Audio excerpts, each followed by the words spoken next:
We got some more good news this weekend. I'd call this great news. One of Miami's best defensive players who could have left for the NFL has decided to stay put. Thank you so much, number 51.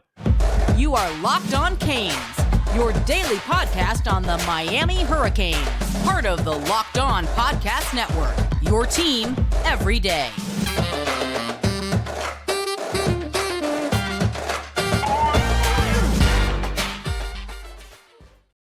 It's already proven to be a crazy transfer portal season and crazy season of players deciding to go pro early. We had the news of Matt Lee leaving yesterday, but Kiko Mauigoa, arguably the best player on that defense, certainly the best linebacker this past year, is going to stay for a final season at the University of Miami. I am Alex Donno, your host. I'm a University of Miami alumnus, longtime South Florida sports radio vet, and contributor to allhurricanes.com. Thank you so much to the everydayers for making Locked On Canes your first listen and your first watch. We are available free wherever you get your podcasts and available free on YouTube. Today's episode is brought to you by Prize Picks. Go to prizepicks.com/lockedoncollege and use code LOCKEDONCollege for a first deposit match up to $100. Daily fantasy sports made easy. So those who listen to Locked On Canes on the daily know I've been pretty confident for the past several days that Francisco Mauigoa was not going to leave early for the NFL draft. I didn't feel so confident about Matt Lee, and over the past 24 hours, Lee has announced he is leaving, entering the draft, but Kiko has announced that he's staying. And guys, this is huge. Heading into next year, you get him in that second year in Lance Guidry's scheme. Second year working with Coach Nicholson, and he and Derek Nicholson, D-Nick, as Miami's players call him, have an awesome relationship. And as far as why Mauigoa is staying, when you hear this, you're like, that's a Cane. This is the type of player we need. He basically said that he knows how good this football team can be next year, and he wants to be a part of it. He's got unfinished business this year, okay? Here's the exact quote that Kiko Mauigoa gave to Cane Sport on 3. Quote, "The potential on this team is just beyond what has been expected," he said. "Me coming back is a big decision to make, and it was more where I want this team to be. We didn't meet the expectations, the results we wanted to, but we're headed in the right direction. We'll be better next year, and I want to be a part of that." He stressed that this was a tough decision to make. He had to speak with Miami coaches and his family about it at length. He also told Cane Sport it wasn't easy. It was a real tough thing. We all talked about it. We prayed about it. It was all about what is best for me and my family, he said. We came to the conclusion that it would be good for me to come back for another year. Kiko has really good NIL opportunities down here. He's taken the gamble on himself that he can raise his draft stock even higher, because that's one of those decisions that, juniors, when they're deciding to stay or go, you have to figure out, do I think my stock is as high as it's going to get right now, which may have been what Matt Lee decided, whereas Kiko said, you know what, I can raise my stock even higher. And, I play a glamour position on the defense. I can make good NIL money. And also, when he talks about having those conversations with his family, let's not forget he plays with his younger brother, CeCe Mauigoa, the starting right tackle who started all season as a true freshman. It's a really close-knit family unit, and their family comes out to most of their games, if not all of their games. And so, being able to play with his brother for another season, obviously that's the type of thing you can't predict whether that's ever going to happen in the NFL for him. To be able to have that for another year in college, I think was a valuable part of the criteria as well.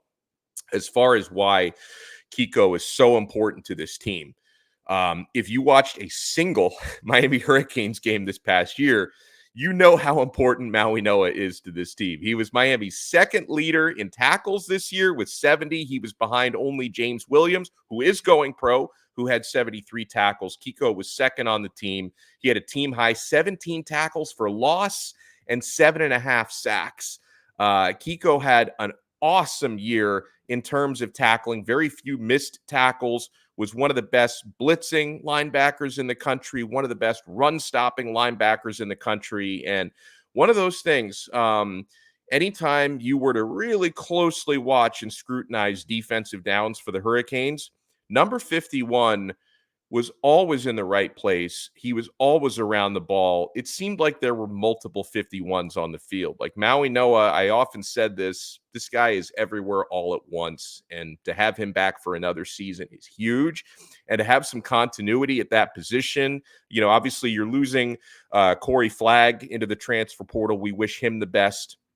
KJ Cloyd, I think, is just out of eligibility. The guy who transferred in from Louisville last year and played pretty well. But you've got another year together with Mauigoa and with Wesley Basaint, who also had a really, really good year. And Miami's got some good young linebackers. I mean, we saw a little bit from Popo Aguirre and from Marcellus Pulliam, who had an interception late in the year. I think the future is also really bright for Malik Bryant and for Bobby Washington. And Miami's got some good true freshman linebackers coming in as well. So that position is in really good shape, and it's really well coached because D. Nick is doing a fantastic job here at Miami. So this was a pleasant surprise and a welcome surprise. It wasn't that big of a surprise because we've been saying for the past few days on Locked On Canes, we were expecting Kiko to remain, to come back to Miami, but I was still sweating about it a little bit until we got the official announcement yesterday. So that's the great news. The not so great news is Colbie Young, Miami wide receiver Colbie Young, has announced he's hitting the transfer portal. Folks, I got to tell you, up until that point, every single name of Hurricanes players who were hitting the portal, none of them had surprised me one bit until Young hit the portal. That was the first player that I didn't expect to see hit the transfer portal. I thought Young would be back next year. Miami's third leading receiver this season behind only Xavier Restrepo and Jacoby George. And, he was on the field about as much as those guys. Those were the three starting receivers this past season. Colbie Young caught 47 balls, 563 yards, 5 touchdowns. He averaged 12 yards per catch. Spent 2 years at Miami after coming over from Lackawanna Junior College a couple of years ago. And I know some of you are going to say, well, the guy didn't quite live up to his potential this year. I got to tell you, man, trying to replace a 6'5" receiver is not always an easy thing to do. And we will talk about it a little bit more on this episode of Locked On Canes, some of the young talent that can step in and fill that void. And this definitely creates an opening, right? If Miami wants to go after a marquee wide receiver in the transfer portal, somebody of that body type, losing Young from the roster gives you the opportunity to try and do that. But, you can say what you want to. Colbie Young had a pretty good year, didn't have a spectacular year. Trying to replace a player like that is not an easy thing to do. And again, I'll say the same thing about Colbie I've said about the others. Amazing young man, great to cover, and I wish him all the best. And I'm already hearing rumors that maybe Georgia might be interested in him. He's going to land on his feet somewhere, so I'm sorry to see him go. We have a lot more to talk about on this episode of Locked On Canes, including really positive feedback from one of Miami's most important defensive tackle targets, because they had one visit. Transfer portal player visited this past weekend. Miami seems to be the clear front runner now for CJ Clark. But can they beat out the competition for the North Carolina State transfer defensive tackle? We're going to talk about that and so much more. Guys, if you're watching us on YouTube, smash the like button and subscribe to our channel. Whoa, what is that firework effect going on? I've never seen that. I don't know how that happened. These fireworks just appear from nowhere. If you're listening to the audio version, you're like, what? What is he talking about? If you are listening to that audio version, make sure you subscribe on Apple Podcasts, Spotify, Google, wherever you get your pods. We're going to talk about CJ Clark. We're going to talk more about Colbie Young. We're going to talk about why this coming week is going to be a decisive week in the transfer portal for Miami. It has to be a decisive week. So you know what you want to do, my friends? We're only getting started. You want to keep it locked right here to Locked On Canes. They're doing so many amazing things at eBay Motors. Passion, drive, and patience. What brings home the winning trophy is also what keeps your ride or die alive. eBay Motors has everything you need to maintain your vehicle and level it up to peak performance. From superchargers, roof racks, exhaust kits, LED headlights, and more. Whether you're into speed, power, or style, eBay Motors has got you covered. With over 122 million parts for your number one ride or die, you will always find exactly what you're looking for. And with eBay Guaranteed Fit, your part is guaranteed to fit your ride every time or your money back. Because with eBay Motors, you're burning rubber, not cash. With all the parts you need at the prices you want, it's easy to turn your car into the MVP and bring home that win. Keep your ride or die alive at ebaymotors.com. Eligible items only. Exclusions apply. eBay Guaranteed Fit only available to U.S. customers. Thank you guys so much for making Locked On Canes your first listen today. And for the everydayers out there, if you want to take that everydayer experience to the next level and get as many inside scoops and breaking news updates, which is really important this time of year, National Signing Day is a week and a half away. Transfer portal has never been hotter. You want to sign up for Locked On Canes Insiders. I include the link in the show description below. When you sign up for Locked On Canes Insiders, you get text messages directly from my phone to yours and vice versa. You can ask me one-on-one questions on there. In fact, we're going to be answering a lot of your questions on this episode. I give you guys breaking news updates, recruiting scoops, transfer portal updates. Try it free for 14 days by clicking the link in the show description below. And then if you like it and you want to give yourself a Christmas gift, $4.99 a month, no strings attached, cancel whenever you want to. Click the link in the show description below to join Locked On Canes Insiders. CJ Clark, the visit from the NC State, 6'3", 305-pound defensive tackle, exactly the type of player Miami's looking for. Experienced nose tackle. He can obviously play in a four-man front as well. Played in a three-man front at NC State. I think he can put up even better numbers in a four-man front. He just had a visit to Miami over the weekend. They rolled out the red carpet for him. I even saw Coach Field sent out that photo of a big tray of Cuban coffees, the cafecito. That was probably for Clark, his entire family. Mario Cristobal probably drank 10 of those. That's usually how he does that. So they rolled out the red carpet for CJ Clark because he was the only confirmed visitor over the weekend. And about his visit, Clark said, "It was great. I enjoyed it. Great trip, great people, the vibes. They welcomed my family, all the coaches, Mario Cristobal, Jason Taylor, Joe Salavea. They were great to me the whole time, very real to me. They let me know what they see in my future. A great time overall." This quote is to On3, by the way. So Clark, this is interesting now. He's headed back to North Carolina. He's about to get his degree from NC State. And CJ Clark has a trip that's scheduled to Seattle to visit the Washington Huskies. But he may not follow through with that visit. And if he doesn't follow through to the Washington visit, if that doesn't happen, it's supposed to happen on Tuesday into Wednesday, I think. If he doesn't take that visit, you're going to know it's a really good sign as to where Miami stands, okay? So he says it's 50-50 as of now if he's going to make the trip to Washington. Quote, "It's to be determined. I have graduation next week, so I'm not sure if I'll make that trip." He added, "Miami is in a great spot. They're at the head of my chart," he said. So again, we'll be watching out. He said, of course, Miami is now in the driver's seat of his recruitment. But, obviously, if the visit to Washington does happen, that doesn't necessarily mean, Washington becomes the favorite. But if the visit to Washington doesn't happen, that definitely means Miami remains in the driver's seat for CJ Clark. Guys, even though, Miami obviously has been getting very good news in recruiting lately at the defensive tackle position. Justin Scott commits to Miami about a week ago. Miami landed that verbal commit from former Florida commit Kendall Jackson, who's a little bit of a tweener when it comes to interior or edge, but I think he's going to settle mostly into being an interior guy. Artavius Jones committed to Miami, Dalen Russell. So Miami they're in a pretty good spot in the future, but you're losing Leonard Taylor. You're losing some other seniors, and you desperately need quality depth in the interior of your defensive line. If you can land CJ Clark, that's going to help you take that room depth-wise. He'll probably end up being a starter. He started all 12 games on a very good NC State defense this past year. He'll probably end up being a starter, but that still adds really important depth into that defensive tackle room. And I don't think it stops with CJ Clark. Even if Miami is able to land him this week, I still think they try to add 1 to 2 more in the transfer portal defensive tackles. They have to be really, really active at that position right now, my friends. All right, I want to answer some of you guys' questions, because you've been firing away on our Locked On Canes Insiders chat. All right. So make sure you hit us up. Locked On Canes Insiders. Click the link in the show description below if you want to try it free for 14 days.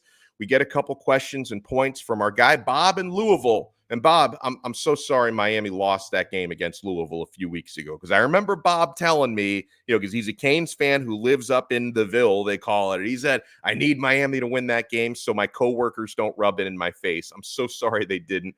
But he says, number one, do you have any data to go with the assumptions that Florida State and Miami are seriously considering leaving the ACC? We'll start with that one, Bob. I don't know what you mean by data. I haven't seen like any sort of signed documents or anything like that. As far like Miami, a lot of it's based on assumptions. A lot of us just assume, Miami's probably going to want to get out of the ACC, especially if other teams like Florida State and North Carolina and Clemson want to get out. Because it's like, if those teams leave, why would you still want to be there? Why would you want to be there anyway, with the officiating being terrible and the lack of respect the conference gets? But if Florida State and these others want to leave, why would Miami want to stay? But, I think the way that Dan Radakovich works, he works a little bit more under the radar, because like the Florida State people, they are so vocal about wanting to get the heck out of the conference. So if you're looking for data, you've had, people within the Florida State administration admit that they're trying to leave the conference. And here's something important to remember, okay? We talked about this earlier last week. If FSU can find a way to get out, that could potentially pave the way for others to get out, because they give you precedent on how to do so, right? Whether it's finding a loophole in the ACC grant of rights, which everyone says is ironclad, or if they just end up ponying up and paying a big buyout to get out of the conference, which that would be crazy, because remember, Florida State they're a state school. It's a public institution. If they pay big money, if they pay like $500 million to buy themselves out of the ACC, is that considered public money that they use to get out? And then all of a sudden, to the politicians in the state of Florida, it's like, wait, that's what you're spending public money on? And should you be spending money to help other institutions get out of their conferences? It seems to set a weird precedent, okay? But we know for a fact that Florida State wants to get out of the ACC. We don't know for a fact that Miami does, but it's been inferred that they do, right? There have been rumors and chatter about the Big Ten.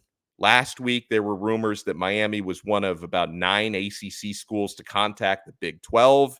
The evidence is kind of there, but it's a little bit more under the radar compared to the Florida State evidence. Bob in Louisville also asks, hey, can Miami please speed up the process of signing Cam Ward through the transfer portal so I can better sleep at night and enjoy the rest of my holiday season? Here's the thing, and listen, Miami is competing with a lot of different schools for Ward. Ward knows that. He understands these schools are going to have to work at my timeline. This is a huge decision for Cam Ward to find the best possible spot for his, final season, a place he can really show his skills off for a final year before he tries to get into the NFL. And he's still considering, I think he's going to end up being in a university somewhere, but he is still kind of considering going pro. I don't think that's the decision he's going to end up landing on when it's all said and done. But since Ward is so after, these universities are working on his timeline, not the other way around. And why I think this is going to be a decisive week coming up, okay? Ward has kept his recruitment on the back burner for the past week because he's been about to graduate from Washington State. I believe he had a ceremony yesterday or last night.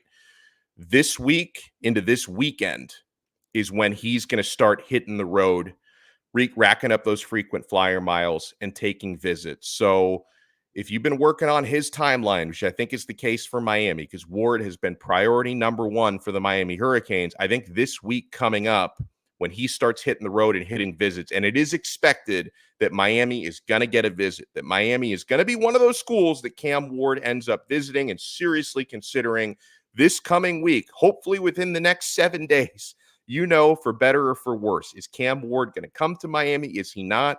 I think this is a decisive week coming up when it comes to your transfer portal quarterback options, which is important because if you're looking at transfer portal wide receivers, which Miami very well might be now that Colbie Young is leaving, A lot of these portal wide receivers want to know who's going to be throwing me the football next year, right? Is it going to be Emory Williams? Going to be Ja'Cory Brown? Is it going to be a transfer like a Cam Ward or a Will Howard?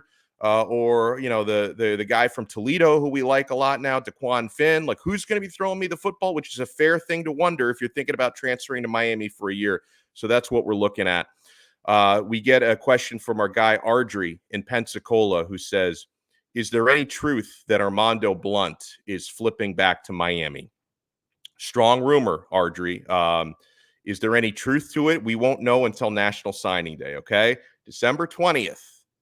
National Signing Day itself is when Armando is going to announce his final decision. Does he sign on the dotted line for Florida State? Does he flip back to Miami after flipping from Miami to FSU? I like, from a Miami standpoint, I like the way this one's been trending for the past couple of weeks for the 5-star defensive tackle out of Miami Central. We're going to find out on National Signing Day. That's his timeline. I don't expect him to announce anything before that. We get a question from Terry from Tennessee and Omi One. They asked a similar question, so I kind of group it together. He says, "Do you have any update on why Colbie Young entered the transfer portal? Is there any chance he stays if we land a quarterback? I'm worried that they have not been able to land a quarterback, and a receiver like him leaving cannot be a good sign."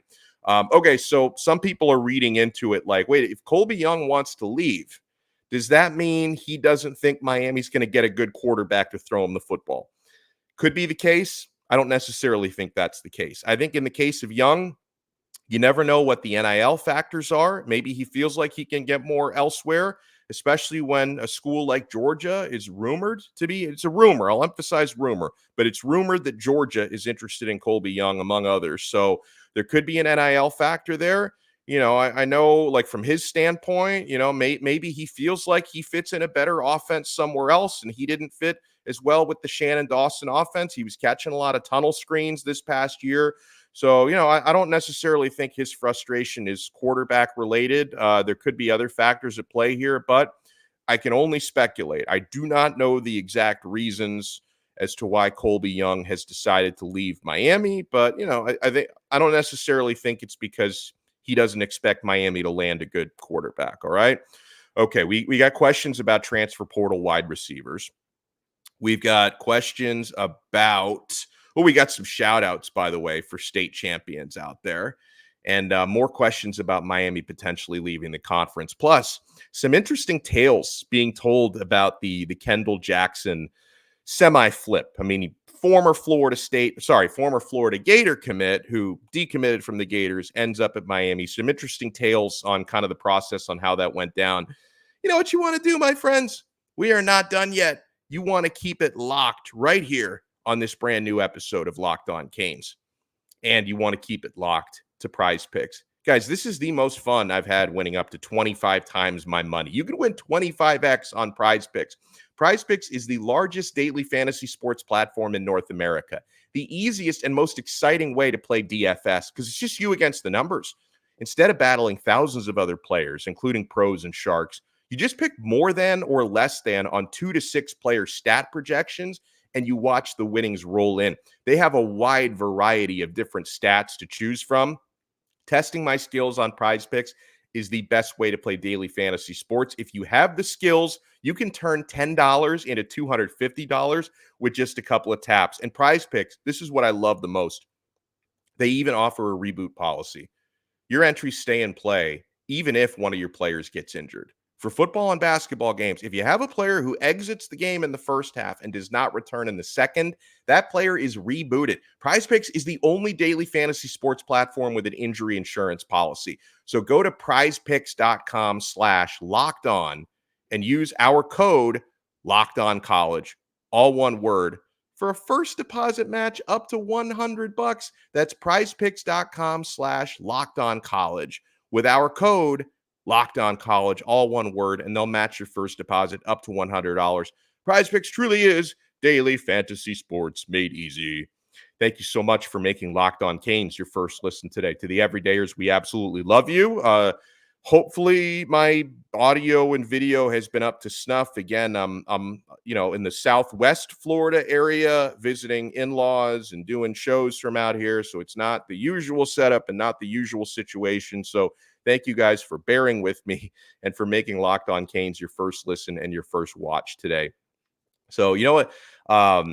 I saw a lot of people chatting about the Kendall Jackson verbal commitment. Now, Kendall Jackson, absolutely a take for Miami. Like, there's no question the coaching staff wanted Jackson, even while it wasn't just after he decommitted, even while he was committed to Florida, Miami wanted him to come to the U. Okay. So that he was absolutely a take. But apparently, at the time, Saturday, when Jackson announced he was committing to the University of Miami, apparently that was a surprise, according to reports from 24/7, that was a surprise to Miami's coaching staff, and that was like not the expected timeline for him. So, you talk about a Christmas miracle or a Festivus miracle, that they weren't even expecting that to happen yesterday, and then lo and behold, Kendall Jackson becomes a Miami Hurricane. But again, this was a take. This is a player Miami's coaches have wanted. We've been talking about him for a long time, and I think he's going to add a tremendous presence to that defensive line. And let me correct myself, okay? Because we did an episode, a breaking news episode for Jackson committing to Miami, and I referred to him once or twice on that episode as a 3-star recruit. He's really a 4-star. Like, the composite rankings and all of the recruiting services except 24/7 have him ranked as a 4-star recruit. So I did a disservice to him referring to him as a 3-star, because he's only a 3-star according to one of the services. All of the other ones have him as a 4-star. So 4-star Kendall Jackson, thank you for being a Miami Hurricane, and welcome to the U. We get a question from Hurricane Keys, who says, with the loss of Colbie Young, does this help or hurt the possibility of Jeremiah Smith flipping to Miami, or even the possibility of a Josh Kelly, Cam Ward combo? Yeah, Josh Kelly, who's in the transfer portal, Cam, probably his best receiver, Ward's best receiver at Washington State. I know he's taken visits, or is going to take visits to Utah and Notre Dame, are teams I've seen in the mix for him. Obviously, if Miami were to get momentum and land Cam Ward, his quarterback, that might be able to help Miami get Josh Kelly, but I don't think he has visited or has plans to visit Miami at this point. As far as Jeremiah Smith goes, I don't know. I don't know if Colbie Young leaving affects him one way or another, because honestly, if Jeremiah Smith were to come to Miami, he might beat out Colbie Young anyway. He's so good, okay? But people have pointed this out. Colbie Young is the guy who wore the number 4 at Miami. What number does Jeremiah Smith wear at Chaminade? Oh, he wears the number 4. So his number is now free. If he wants to come to Miami, Jeremiah, he can now grab his number without having to haggle or, negotiate a number change with anyone else on the team. All right. Big Larry says we need one more big-time wide receiver. I tend to agree. I think Miami is going to shop for at least one receiver in the transfer portal. Also, I'm not sleeping on Isaiah Horton. Isaiah Horton, similar body type to Colbie Young, had some really good moments on the field this past year. 6'4", good catch radius, had a couple of big plays. Second year in the program this year. Isaiah Horton, hopefully he can mature. I think he might even, just when it comes to like an explosiveness standpoint, probably has a little bit more even upside than Young does. So, maybe Isaiah Horton can be the guy to fill that role. And let's not forget, like, Miami, not all the same body types, but Miami's got some really good young receivers. Again, not the same physical profile as 6'5" Colbie Young, but let's not sleep on the Ray Josephs of the world and the Robbie Washingtons and JoJo Trader, who's coming in. He can make an impact as a true freshman. He's excellent. Chance Robinson as well, Nykar. So there's going to be plenty of young talent in the wide receiver room, but to get an experienced guy, I could see Miami, trying to find the next Charleston Rambo type in the transfer portal. I would not rule that out. Let's see. We get a Explorer Sam sends a shout out. Columbus Explorers, back-to-back state champions. Congrats to Columbus. He says that's all.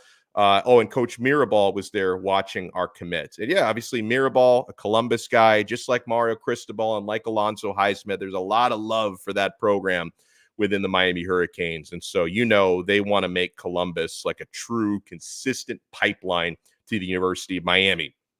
Thank you guys so much for making Locked On Canes your first listen. By the way, make sure you're checking out every single day, no matter what time of day or night.